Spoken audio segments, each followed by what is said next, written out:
g3, knight e7. Suddenly the knight is jumping. It feels quite scary as well. Although maybe after g3, knight e7, bishop d3, I'm kind of okay, perhaps.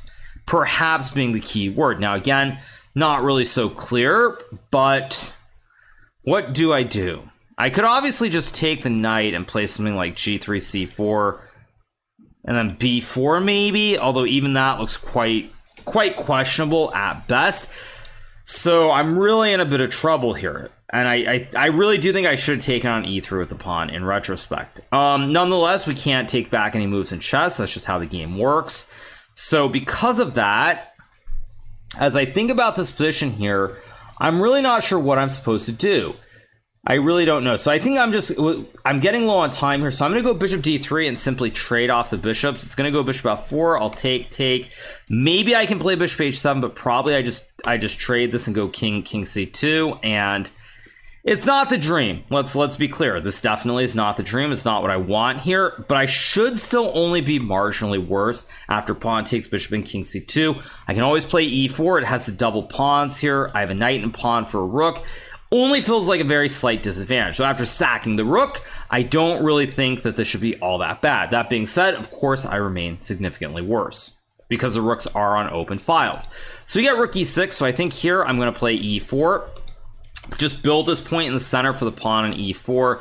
Rook e8, very logical move. Now I could play knight g5 and drop back here. I could also try to play something like a4, knight c4 potentially. I don't know if it makes a whole lot of sense, but I'm going to play it anyway. I'm getting a little bit low on time here, and you don't want to get too low and run into a lot of trouble. So king d7 is played.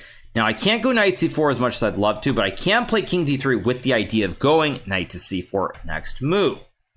So we get a6, very reasonable move here. I think what I'm going to play now is probably I'm going to go rook to a1 here, simply trying to prevent b5. If knight e5, I can just move the king to e3. The king is guarding the pawn here. And I feel pretty cozy in this position after king e3, although there might be a knight a5, knight c4. So I'm going to go king e3 here, just guard the pawn. Might go knight e7, goes king c7. Now I could try to run the king up on the king's side. I don't really see any reason to doing that. So I think I'm just going to go something like maybe knight g5 here. Maybe I go back. I don't really know what I'm playing for. So I'm going to go knight g5 here, attacking the rook. Probably rook e7. In fact, I think I'm just going to pre-move knight f3 back. Safe pre-move, keep the knights guarded. Nothing too crazy. Rook d7. Now I can play knight c4 if I want to. I don't really know if it's a great move, but I'm going to do it anyway. If b5, I just trade the pawns and go back to d2. If it plays anything else, I'm not too worried. So I take. It's going to take. Knight a5 is not really a move because of rook to a8 here. So let's go back to d2. It could go c4. Can try to play b4, but c4 also allows knight to d4. So now I'm going to go knight to b3, attacking the pawn on c5. Although now there's king b6, which I actually completely overlooked. And now I think I'm in a little bit of trouble, potentially. So maybe I'm in more than a little trouble. So let's go, I guess, king to e2 here. If rook e8, I have knight d2. If c4, I still have knight d4. Not the end of the world. Rook d6, logical move. If I go knight d2, then there's probably c4. So I think the way that I want to play this is knight d2, c4, b3 maybe. Takes. I'll go for it. Feel like I'm slowly getting ground down in this endgame. Doesn't really feel all that wonderful. Now it plays knight to e5. Now this is of course a scary move. I could play rook to like b1 maybe just to guard the pawn. I could go rook d1 to force his hand and force knight d3 maybe. Again, not really the dream. So I'm gonna go rook to b1 here. Hopefully it trades. I'll take back the knight. If knight to d3, then I'll go g3, cutting off the square. Rook to d3, logical move. Doesn't really change a whole lot though. So if I go rook to a1, I mean, maybe there's some g5 here or something that I'm missing. Of course, obviously there is a g5. And now, what do I do here? Maybe I can play knight to f1. I feel like I'm just getting squished though. It feels like an endgame where I'm slowly getting squished here.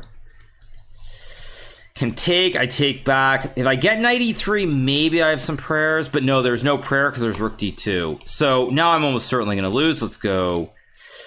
I guess I play like rook to b1, idea to go b3, but realistically, this is all going very downhill in a hurry.